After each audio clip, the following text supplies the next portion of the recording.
starring Dan Gaffney.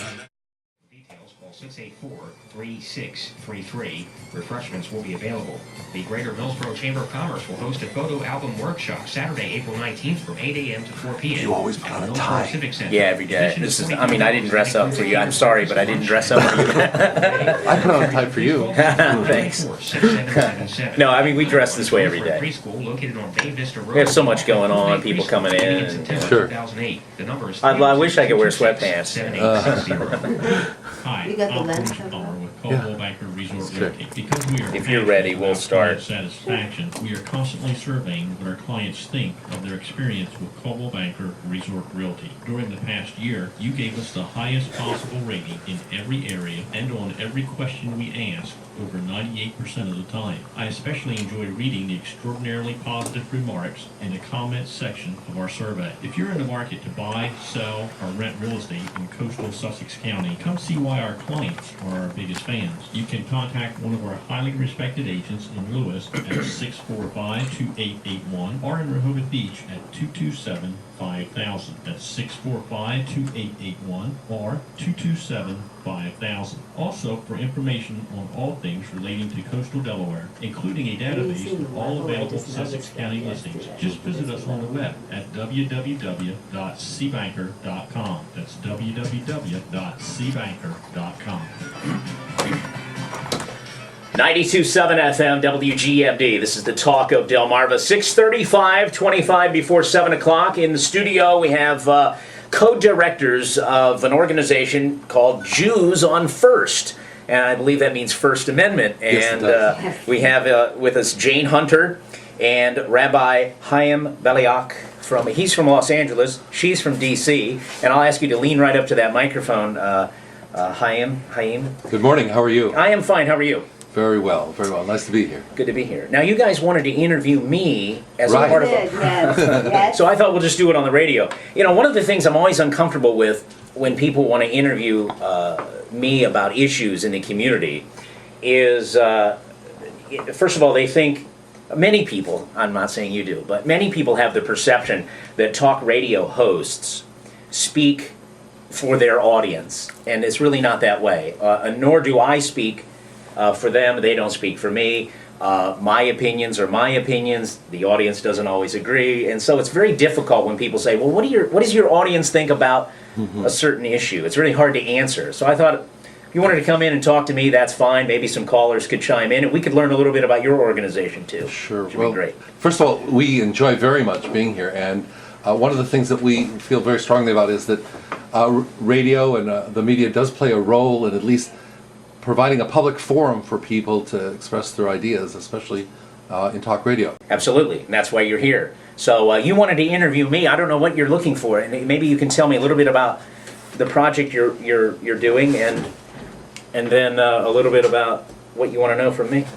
Well, the project that we're doing, we covered the, probably from a perspective a bit different than many of the people in the community here viewed it, but we covered the Indian River School Board case that has just been settled from a perspective of how is this for the parents of Jewish kids going to school. And we are now back because we're very interested in how people in the community are reacting to the settlement and to new policies that the school board is going to institute. And we know that a lot of discussion of the case that happened at this radio station, and so that's why we called and asked you if you would talk with us. Great. So fire away, Jane, or Rabbi, if you'd like to ask questions, I'm ready. Well, one of the first questions I think that is interesting to ask is, what is the role of a radio station in helping to inform people about things? It's often very hard to get information. There's information, there's opinion, and one of the things we were sort of struck by was that when the case first grew, we had the impression that there was a lot of inability to understand what the issues were. Why were parents concerned about what happened to their kids in school. And often we felt that radio station callers didn't distinguish between their own personal experience and what the Constitution called for. Well, it's very possible. I mean, it is all opinion-based radio. What I'm doing here is all opinion-based, so what you're going to get is opinion. You know, we don't come in and say this is the broadcast of record. You know, we're not the New York Times of the airwaves. You know, so we deal in opinion based on facts that are given to us. Right, and so sometimes the question of, do we try to inform people, or do we simply say, you can say whatever you want, we have an open mic? We do both. Mm-hmm. I do both. I do both. Sometimes we inform, and we also do allow the variety of opinion in the community to come on the radio. Right. I think initially, when the lawsuit first broke, what I said in the New York Times, or was quoted as saying in the New York Times, was true. There was a feeling among many people that this lawsuit was an attempt to interfere with their own rights as Christians to be able to express their religious beliefs without, without being attacked for doing so. There was that feeling, right, wrong, factually, unfactually, I don't know, but that feeling is a true feeling. Right, and I think one of the things that is sort of interesting from our perspective is, what is the role of churches for expressing our religious feelings, synagogues? What is the role of schools, public schools? If one goes to a private school, then the private school might be the direct expression of the local church. Right. I would never expect you to separate yourself from your religious beliefs in any forum. And I grew up as an atheist and, and a non-Christian person for most of my life. I now consider myself a Christian, but I try not to. I can't divorce myself. My Christianity doesn't happen just in the church. Just like No, of your course. belief doesn't end at the synagogue door. It's kind of with us. It's with me anyway, wherever I go. Well, I think And a lot of people sometimes feel that if they openly talk about their beliefs or they mention Jesus or what have you, that they're shot down and attacked for that. And I think that feeling is what I was expressing in the quote to the New York Times way back when. Well, I think that the perspective that we brought to this and our coverage of the story brings to it is, what if you're in the minority? What if you have to be a child, one child in a class of 20? Right. And I know how that feels as someone who was a non-believer throughout my childhood. I'm fully aware of the fact that sometimes you are offended when people express their. I had a double whammy, when I didn't believe. Not only did I didn't believe in Jesus as the Messiah or Son of God, but I also didn't believe in God, period. Mm-hmm. So I had kind of a double whammy as a youngster going to public school in feeling oppressed when someone would mention faith or their God or what have you, because I didn't believe in any of that. But I didn't have a right to not be offended. And I didn't feel left out. Now, if I wanted to start an atheist club or whatever club back in the day, if I should have been allowed to do that, that would have been fine. well, I think we see it somewhat differently, that children, especially young children, shouldn't feel excluded, shouldn't be made to feel different, shouldn't be forced to have a mental choice between what their parents are teaching them and what the majority is doing in school. Impossible. Impossible, but in such a particularly sensitive and Sure, it's a personal, crucial area. It's a crucial area, obviously, that we're very passionate about. But, almost impossible for us to go through life and not have opposing points of view expressed. I don't think it's a question of kids not hearing opposing views from their peers. I think that when kids talk, they say things. I think when teachers use their role to impose on kids a point of view, that's unfair. When is the teacher acting as the teacher? When is the teacher acting as the agent for a particular belief system?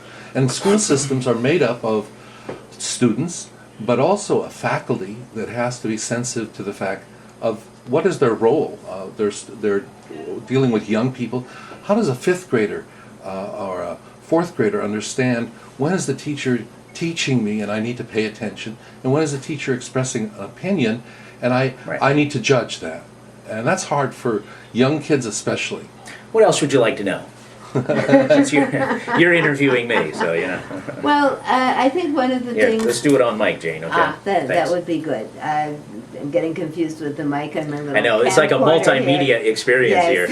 here. You know, the internet being what it is, these folks who run a well put together website, by all appearances, are videoing on two different devices and talking, and it's kind of crazy. Go ahead. Well, we're trying not to get confused. Me too. So far, so good. Right. Anyway, one of the things that interested us a lot in your program is that you've had members of the school board on talking about what is going on with the case. Mm-hmm. And also there have been some big community meetings, and I think that radio, I don't know if it's your program, but I believe that the station played a role in alerting people to a meeting. Right. And This is about 3 years ago now, right? Yes. It was more than 3 years Right. ago, but it's everyone we've talked with so far in the course of making this video remembers it very well, August 2004. Mhm. And I would like to talk a little bit about that, Sure. if you can remember about Sure. that. What would you like to know? Do you think the station did play a role in mobilizing folks to come out? That was a huge meeting. Well, yeah, I would say in the effect that we announced that the meeting was taking place, or people announced on our radio station that there's a meeting. Mm-hmm. Parents, if you're concerned about this issue, as you folks are, Yes. you need to come to the meeting. Mm-hmm. There's going to be a meeting where the board is going to discuss a potential lawsuit, or the idea that someone is objecting to a pastor who mentioned Jesus in a prayer, and if this concerns you, come to the meeting. And so that was basically it. We have a lot of listeners who are passionate about that topic, obviously, because they showed up. And I think passion in the public arena is an important thing, but I think one of the things, at least as the report suggested it, was this was passion verging on the attempt to silence anybody that had a minority opinion. Not here. Not on this radio show. No, I think when the, At the meeting when the itself. meeting started. Oh, Yeah, okay. yeah. Well, how they ran their meeting or what they did at their meeting, Yeah. I have no idea. I guess part of what happens in a vital democracy is certainly people meet.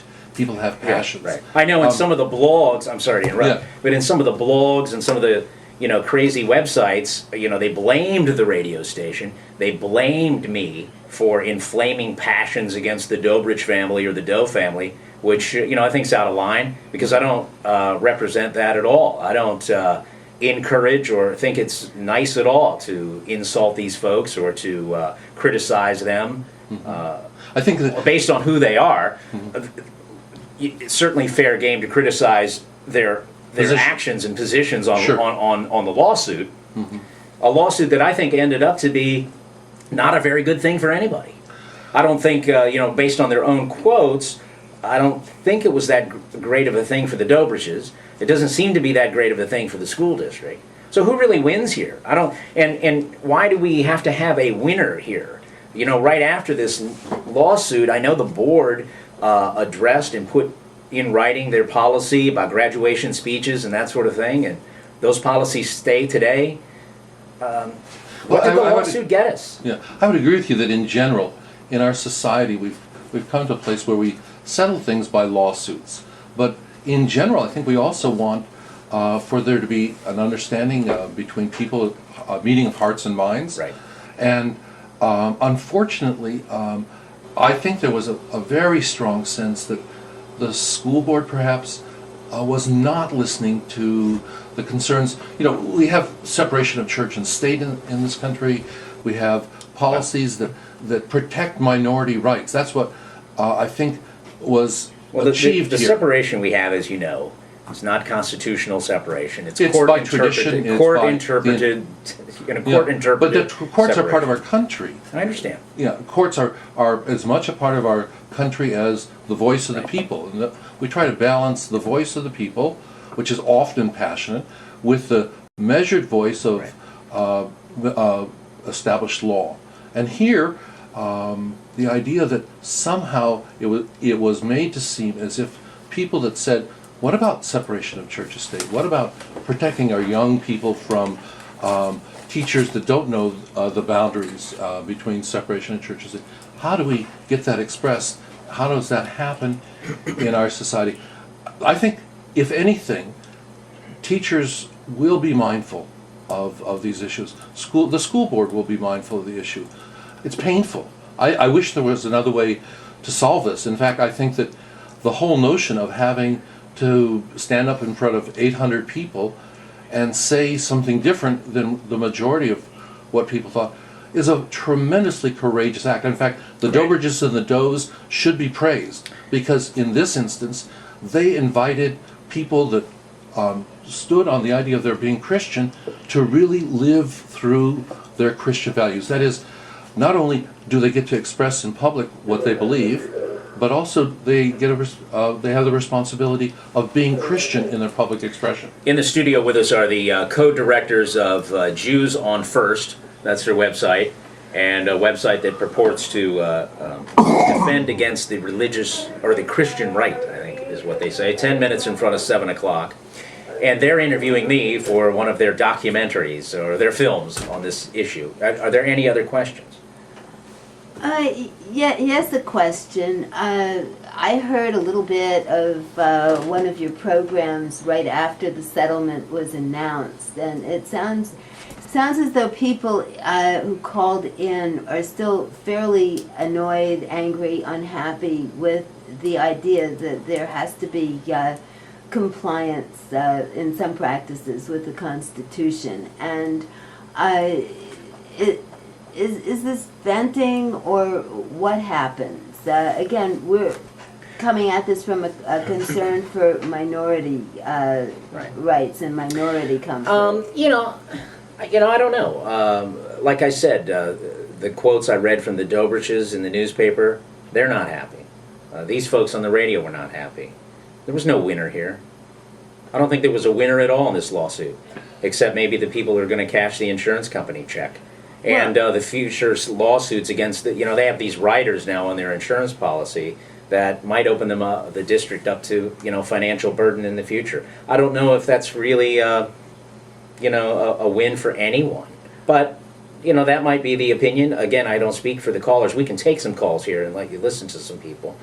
Well, again, I just want to, I maybe like to get your reaction to this, but also just to say to the callers that for the Muslim fourth grader or the Jewish freshman in high school, or a little kid from India coming into kindergarten, that this is a change, and if the school complies with it in good faith, then it's an important change for these children. Yeah, one of the things that I would like to express is that what's the intent when if I was in a public body and I was asked to say a grace or a prayer of some sort, and I prayed and in Jesus' name, what have you. My intent is not to insult you. I think that my intent would not be to denigrate you in any way. I think that when you're in your church and with your with people of with similar background, it's entirely appropriate. When we're in a public arena, we try to be as inclusive as possible. Well, that's the thing. It's not. Yeah, I'm not including you, though. As a Jewish person, particularistic. Exactly, but I'm not excluding. Yeah. So I've been in groups before where someone says, predominantly Jewish groups, Happy Hanukkah, what have you. I don't feel excluded by that, even though it's faith specific to them. Well, here- And the same thing with Muslim folks who are talking about Muhammad. I don't feel excluded. I know that that's his sentiment.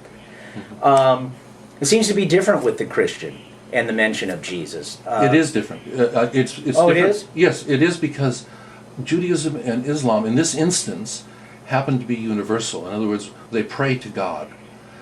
In the case of Christianity, they pray to Jesus, and they should, and that's fine. But when we're together, Christian, Jews, Muslims, Hindus, and beyond, we want to pray, I think, in a way that includes everyone. In other words, we're all... So you'd like to control my speech as a Christian in public?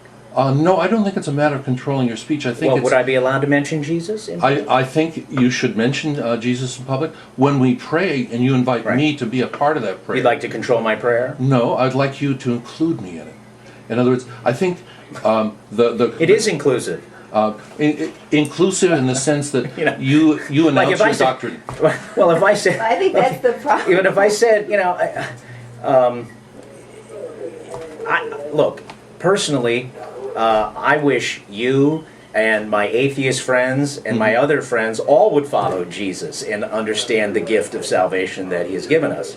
That's not exclusive, or that's not picking on you because you're Jewish or picking on them. I wish that for everyone, but that's not an insult.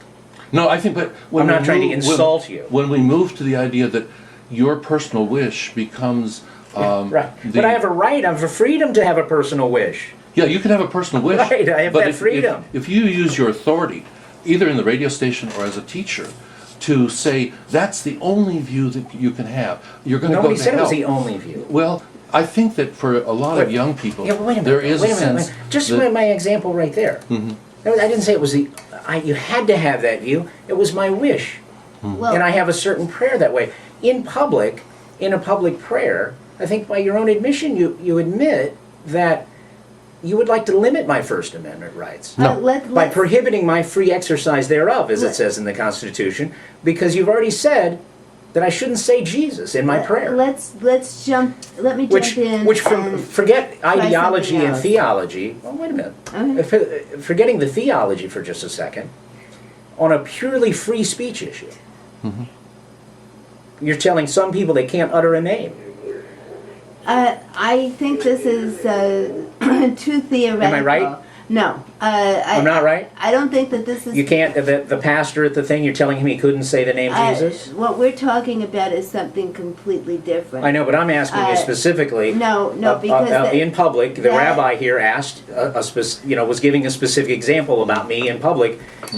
Well- Are you telling me that I shouldn't be allowed to say the name Jesus in a prayer, in public?